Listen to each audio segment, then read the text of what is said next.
Well, hello, everyone.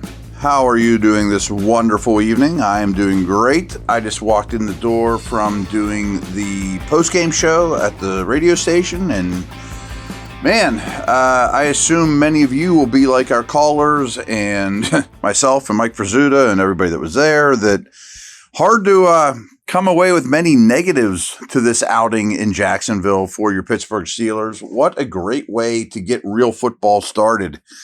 And man, I mean, I have some big picture things at the end of the podcast, but I'm just going to go through my notes chronologically and throw some things at you and then go through those big picture things. But I don't know that you need my expert opinion to really dig into this too heavily, because it's kind of all roses and a good start. I mean, it's just what you wanted to get out of it. So the Jags received the ball.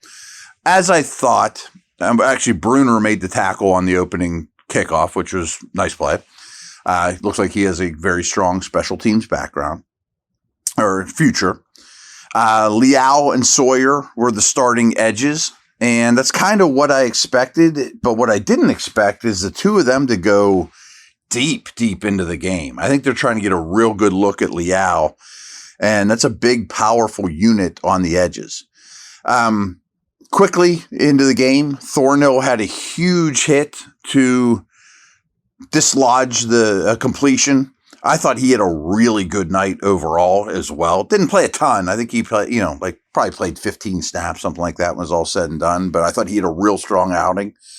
And I also made the note, too, this is this early in the game stuff, that I thought Lawrence looked really sharp. I was like, man, he might carve the Steelers up. But he didn't, the Jags didn't play super long.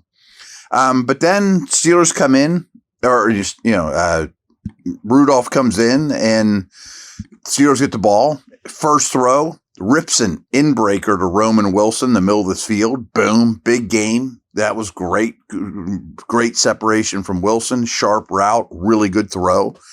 And then deep into this drive, I'm like, man, he looks really sharp. 0 incompletions on that first drive.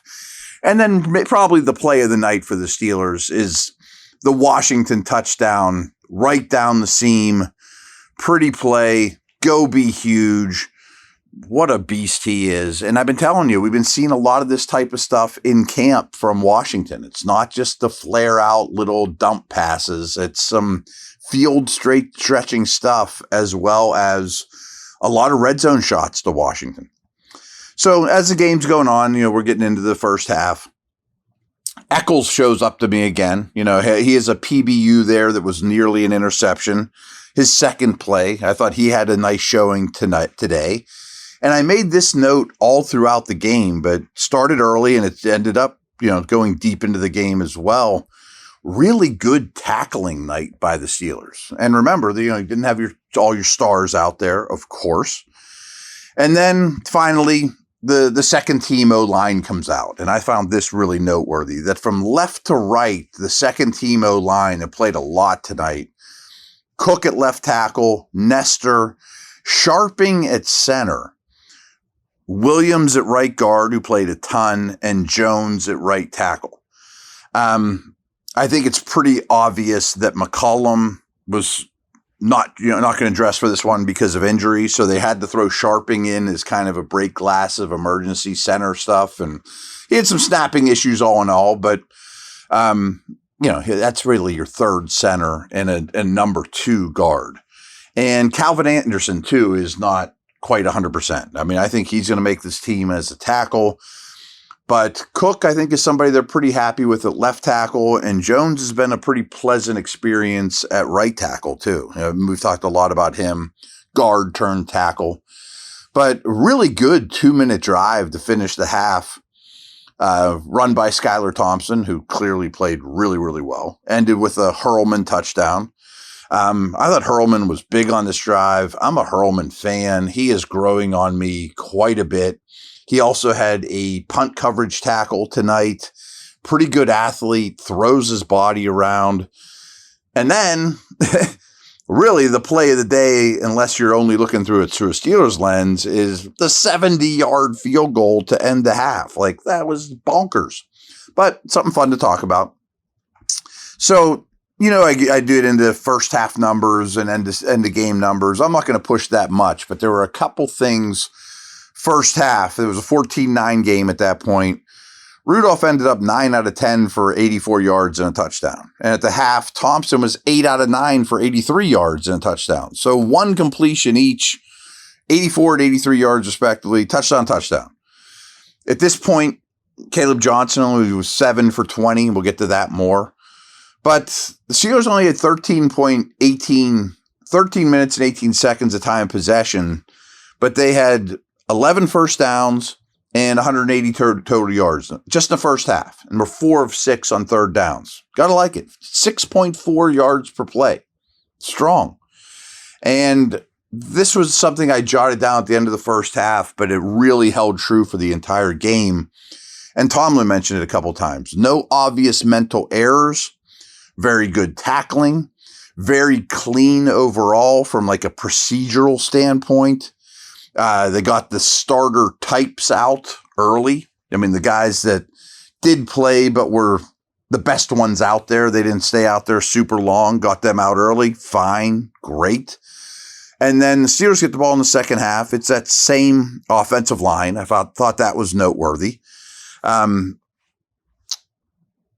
First play of the half for the Jags, Harmon gets a quarterback hit, intercepted by McCutcheon, but a roughing the passer by Loudermilk that they never really showed. And I never got a good view of it, but I got the impression that the announcers did not agree with it. But that was a play that got nullified that was great stuff by Harmon and an interception.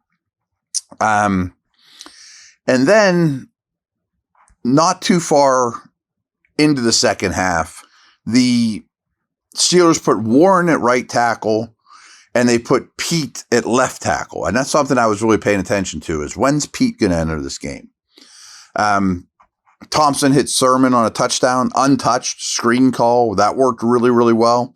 And then Sermon comes back and gets a big tackle on a kickoff right after his touchdown. That's a great way to double up and warm up to your coaching staff. And Harmon at this point, he basically played all of 3 quarters. And I thought he was quite disruptive, especially against backups, but as you would want, And Skylar Thompson at this point, I mean, very sharp, poised all game. Made me think, might you try to sneak him on the practice squad as your 4th quarterback? But he finished the day 20 of 28 with 233 yards, 3 touchdowns, no interceptions. That's probably enough for him to get employed by somebody. He's going to make an NFL paycheck this year, whether it's here or somebody else. I don't know if he could clear waivers or not, but I'd love to stick him on the practice squad and keep 4 just because why not? I mean, the practice squads are bigger now, but I bet he is not a Steeler, unfortunately, but such is life.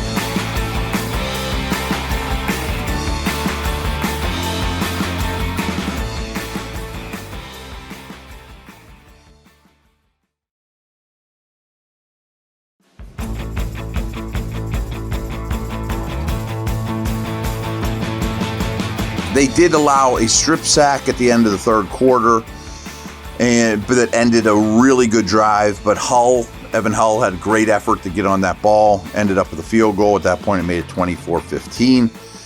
Harmon finally out of the game in the fourth quarter was a note I made.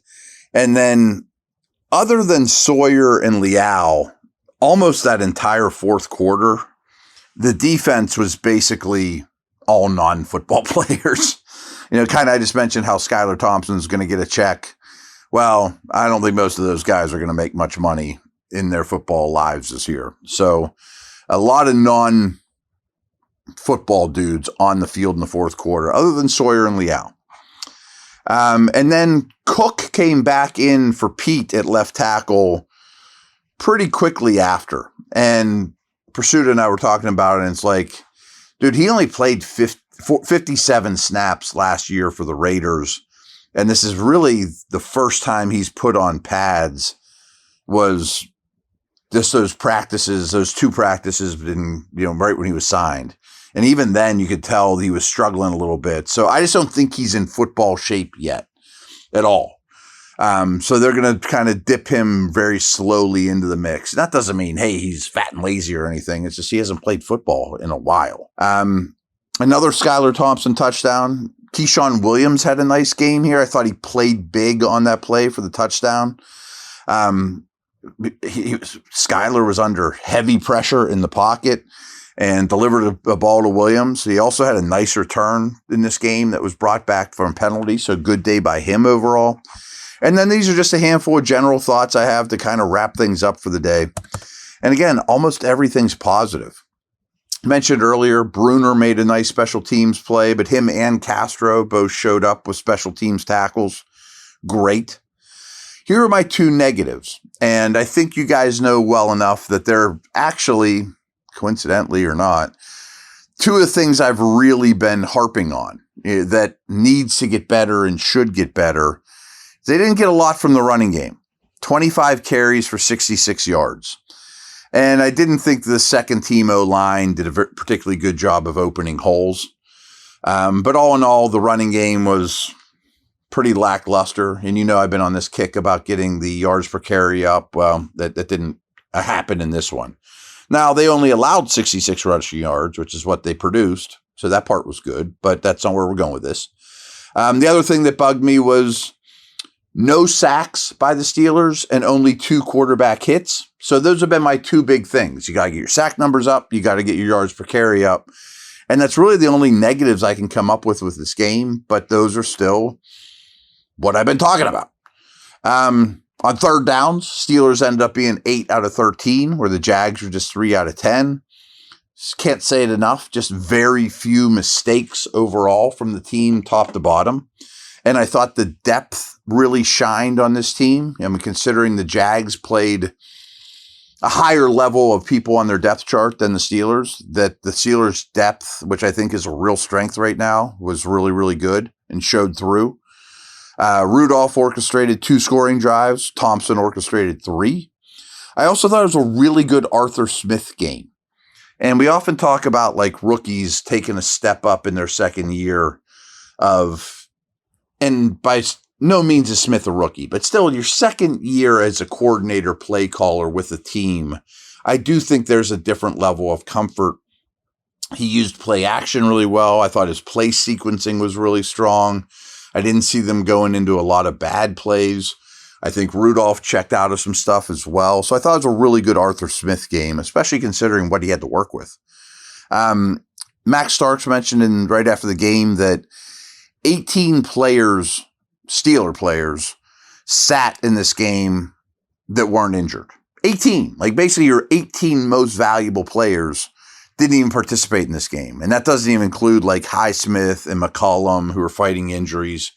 So 18 dudes that they chose to rest. And they still had a really good showing. And actually it was a small sample size, but when the Jags had their ones out there, both sides of the ball, the Steelers did quite well against them without their 18 most important players. As important, if not more than anything, no injuries of note either. Like, nothing bad happened out of this game, pretty much. Crazy thing that happened was the post-game press conference. There must not have been like anyone in attendance yet. Tomlin comes up, talks about, we don't really have any injuries or any questions. Nobody answered. He just walked away. 0 post-game questions. That was nuts to me too. But ends up being a 31-25 victory.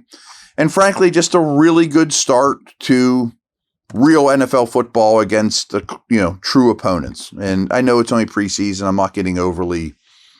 I'm not booking reservations for the Super Bowl. Don't get me wrong. But this is exactly what you wanted. I mean, if I told you beforehand that the things would go this smoothly, this well, in pretty much all facets, I don't know that you'd believe me. You know what I mean? So, a highly successful day and a fun one. All right, everyone. I will talk to you later.